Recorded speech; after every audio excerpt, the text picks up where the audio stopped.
ขี่รถไฟฟ้าหรอลืมถ่ายวิดีโอตอนก่อนขึ้น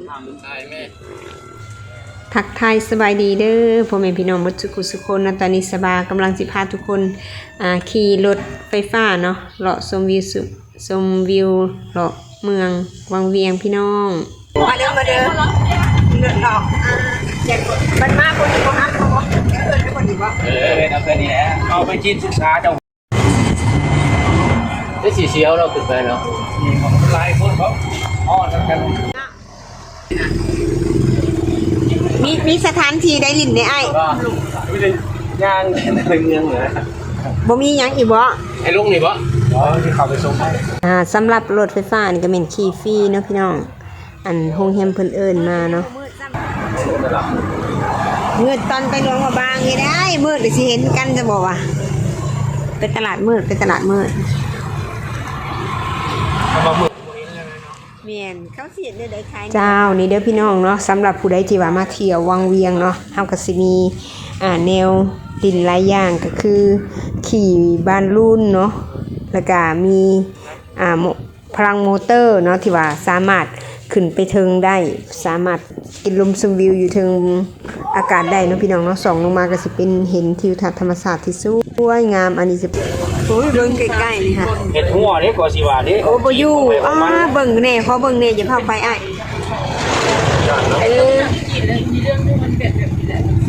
ใส่แก๊สนี่เนาะขึ้นแล้วอ่ะยังยังบ่ฮอดเนี่ย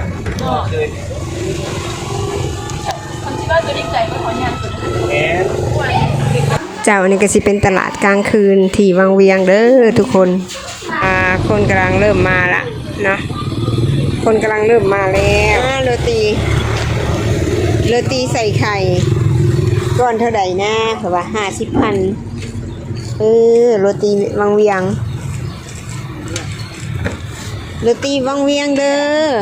โอ้2หันใกล้กันเลยเนาะ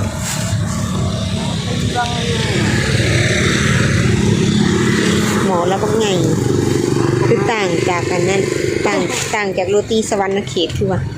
โรตีสวรรณเขตคือเป็นเบนๆแบบนั้นมันจะเป็นหมอเนาะ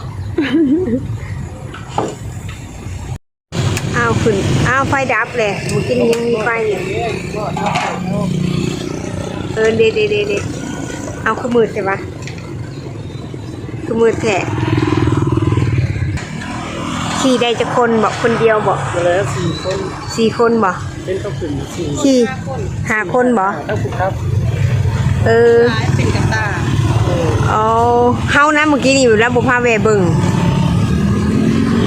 เก็บเบิ่งอันตอนเราจุดอยู่ในเดินน่ะนะยังบ่ทันได้ขึ้นขึ้นเลยเนาะหุงบ่ได้คนนี้วะเป็นหยังมันจึงมีอยู่นี่เนาะก็เขาแนวว่ามันมีวิวทิวทัศน์ธรรมชาติงามหน่อยเนาะเพิ่นขี่ขึ้นไปเบิ่งเด้ขี่ขึ้นไปเบิ่งวิวอันนี้พักกันย่างเลาะพี่น้องโอ้โหอาหารนี่นักท่องเที่ยวค่ะมีอยู่แต่โบราณเป็นไรเนาะนักท่องเที่ยวต่างประเทศมื้อนี้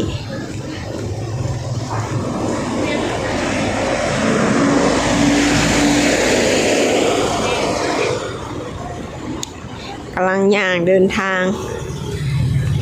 ย่างไปเลาะหาแนวกินพี่น้องสิได้กินยังได้มื้อนี้เนี่ย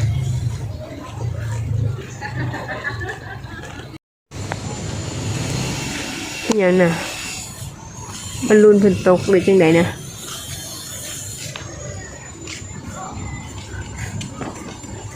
ไปทางใดล่ะย่างหากินย่างเลาะตัวเมืองย่างอ้อมนี่หมูสิกินย่างอันนี้เป็นข้าวเปียกเวียงคำพาราไดซ์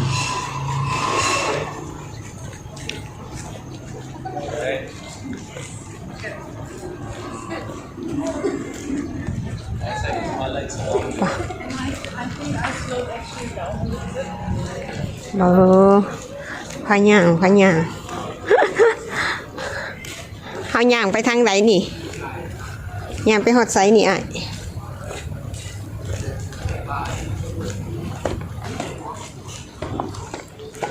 ก็สิมีห้านขายเครื่องของกินอย่างต่างๆเนาะ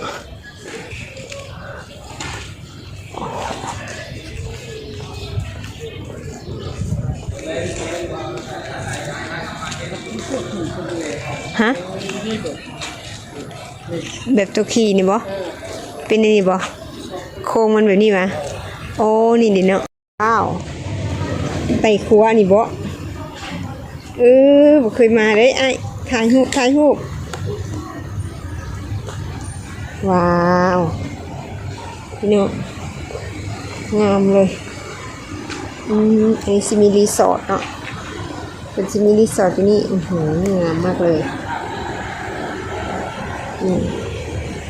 เดินเชื่อในดอกตะเวนจะปลูกในดอกตะเวนนี้โอ้ยค่อยได้หนึ่งนะเป็นทางค่อยเนี่ยโฮงแฮมริเวอร์วิวโอ้โหนี่พี่น้องสิขี่เหือไข่อยากกินนี่ได้เนาะสั้นขนาดเลยเบิ้งพาทุกคนชมวิวกันนะให้นะวิวงามๆเด้อ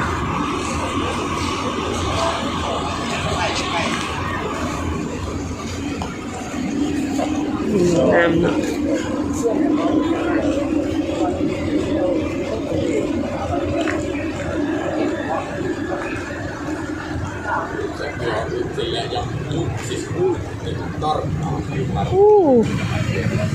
คูบานเทอริสคาเฟ่จะได้ขี้บ่ไอ้ขี้บ่ น้ำแห้งเนาะน้ำลายขายบ่เป็นอันนั้นสิขึ้นหรือสิลงน่ะลงแล้วบ่เขากำลังขับได้งามเนาะอุ้ยถุงก็รู้อันนี้รถเพิ่นมาเอาเฮือล่ะเอาเฮือกลับคืนนี่เนาะป้ามาสุดก่อนบ่ได้มาฮอดพี่เด้อนี่เด้อไอ้กองคำคือบ่ได้ถ่ายรูปถ่ายหอยเนาะไอ้กองคำคือบ่ได้ถ่ายรูปถ่ายหอยเลยเนาะเสียวบ่เอ้ยมาได้ไหมบ่ปินมาบ่สิถ่ายรูปให้นี่我那为什么没有呢？เนาะว่านี่ก็เอาสิจ่ายรูปบ่อยากถ่ายอยู่ข่อยก็ได้สบายดี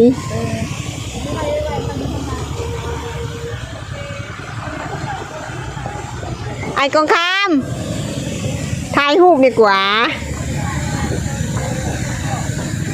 สิถ่ายรูปให้นี่ยืนก่อนแล้วก็ถ่ายเปลี่ยนถ่ายมา1 2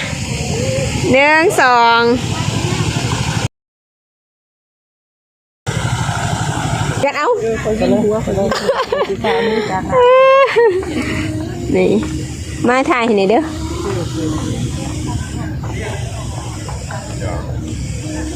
วิวงาม Hello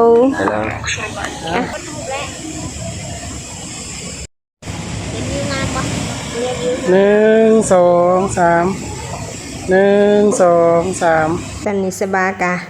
acting พอสบาเนาะอยากได้รูปงามพี่น้องย่านทุกคนเอ้ยน้ำก็แห้งๆเดินไหลอยู่นี่นะอันย่านกับย่านเนาะคลิปก็อยากได้ให้ทุกคนได้รับชมนำกันคือมีแต่อาคารเขาคือเห็นอันนางานงามใช่เนาะเมืองท่องเที่ยวกับย่านพอปานนั้นจะให้ทุกคนได้รับชมวิวทิวทัศน์ธรรมชาติงามพี่น้องอยู่ที่วังเวียงเด้อนี่นะอันน่ะผู้สาวเรามาผู้เดียวผู้สาวเราก็มาผู้เดียวเซลฟี่อยู่นี่เปิดขย่านอยู่นั่งกินเข้มของบ่บัดนี้อันนี้คืออีหยังนะอยู่ไสเลยตัวมาเด้อพี่น้องมาเที่ยวเด้อแล้วเพิ่งจะสิอันขี่อันนั้นพร้อมพุ่นนะ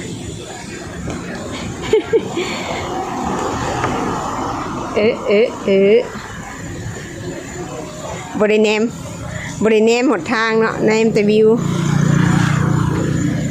บริย่านทำบริเนมหมดครัวย่านเนมแต่วิวไปถึงเดือล่ะสบายดีมานี่พวกเขามาทางนี้อ่ะทงเกียบไปสิถิ่มใช่หาบอลถิ่มบ่มีนั่งนี่บ่มีหยังเลยไอ้มีอาหารเขาเปิดเอานั่งสั่งคอนเทนต์สั่งคอนเทนต์กินอาหารเก่าวะเอ้าอยู่ลุมกินหยังนะเพลงบ่บ่ลงย่านบ่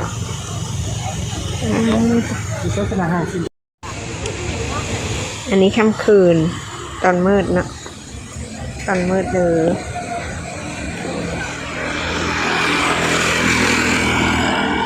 สบากับอ้ายๆกับพากันกินอาหารว่างเนาะก็คือ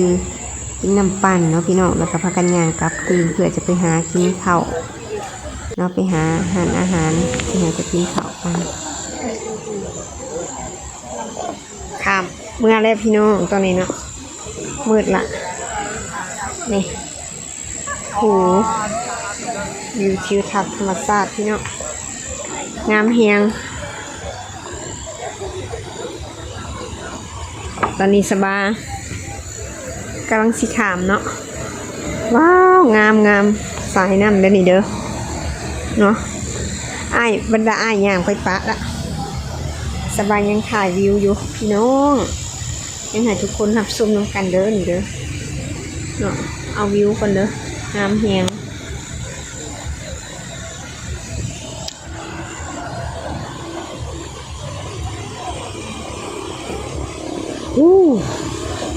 ย่างขามคืน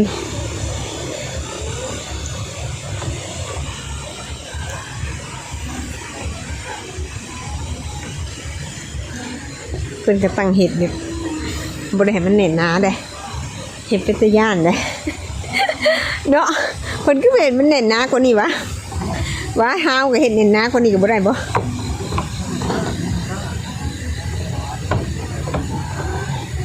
เห็นได้ธรรมชาติ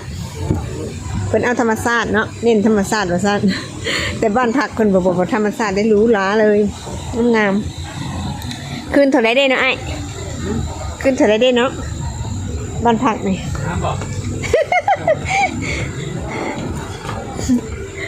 อันนั้นก็งามๆพุ่นน่ะถามบ้านพักว่าคืนเท่าไรเนาะงามเพียง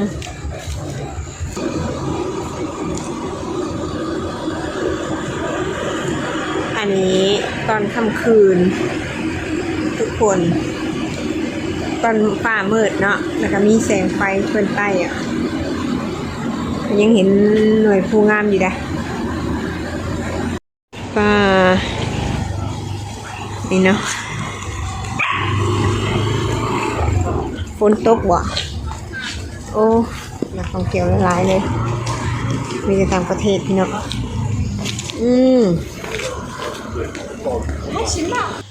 คือในบริเวณนี้นะพี่น้องจะเป็นเขตตัวเมืองเป็นสถานที่พื้นย่างเลาะเนาะกลางคืนมีการขายอาหารเครื่องใช้อย่างต่างๆเมนกลางค่ำคืนนักท่องเที่ยวจะมาย่างแถวนี้เนาะแต่ว่ากลางเว้นหันเพิ่นจะไปเที่ยวสถานที่ธรรมชาติคือน้ำตกเป็นถ้ำเป็นแหล่งท่องเที่ยวที่งามๆเนาะพี่น้องเนาะคือสบามาสุดนี่เมนบ่ได้ไปเนาะมีแต่มาย่างกลางคืนเพราะว่าสบามาเวียกนะพี่น้องแต่ว่านักท่องเที่ยวนี่กะสิหลายอยู่แถวหานแถวหยังเนาะแต่เฮาก็บ่กล้าถ่ายเพิ่นเด้อพี่น้องโอเคอันนี้ก็ฝนก็ตกแน่เนาะฝนตกมืดๆเลยมื้อนี้ค่ะก็เลยเฮ็ดให้บรรยากาศมันแบบเปียกชุ่มชื้นเนาะตอนนี้สบากับอ้ายกำลังไปกันย่างหาร้านอาหารเนาะสิพากันกินสิ้นดาดส่วนอาหารวังเวียงเพิ่นบ่เข้าเนาะหานี่เนาะ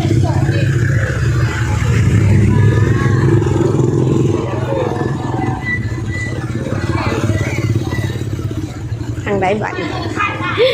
ยังบ่ฮู้ฮะย่างไปเรื่อยๆพี่น้อง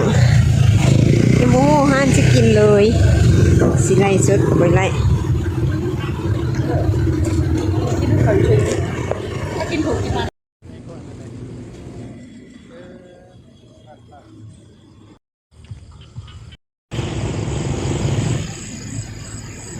ค่ำคืนอยู่ที่วังเวียงเด้อทุกคนตอนนี้เนาะบรรยากาศดี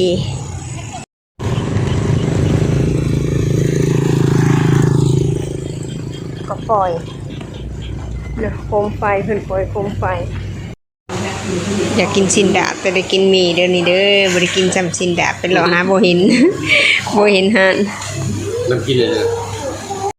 อันนี้เป็นหยังเฟอโอ้สินหลายเนาะ40,000ติเฮาบ่ได้สั่งราคา40บ่นางตัวนี้ยันว่าบ่ได้บอกราคาแล้วเอาให้จำเบิด60วัน โอเคเนาะทุกคนเนาะตอนนี้เมนสบากับไอ้ายก็พากันกินหมี่เรียบร้อยแล้วเนาะก็พากันย่างต่อเดินทางกลับบ้านพักพี่น้องที่เขตกันหลายเนาะมีทั้งเขตหลายประเทศพี่น้องที่ว่าเพิ่นมาเที่ยวมีทั้งเกาหลีมีจีนมีอันจังอิหยังเขาเอิ้นแบบฝรั่งเนาะ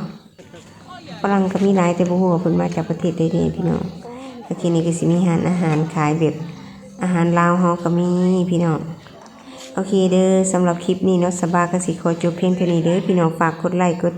Subscribe ให้ในเด้อเพื่อเป็นกำลังใจให้สบาเนาะขอบใจทุกท่านเด้อที่มาให้กำลังใจสบาเนาะทุกคนเนาะฝากเป็นกำลังใจในคลิปต่อไปในเด้อสำหรับคลิปนี้บ๊ายบาย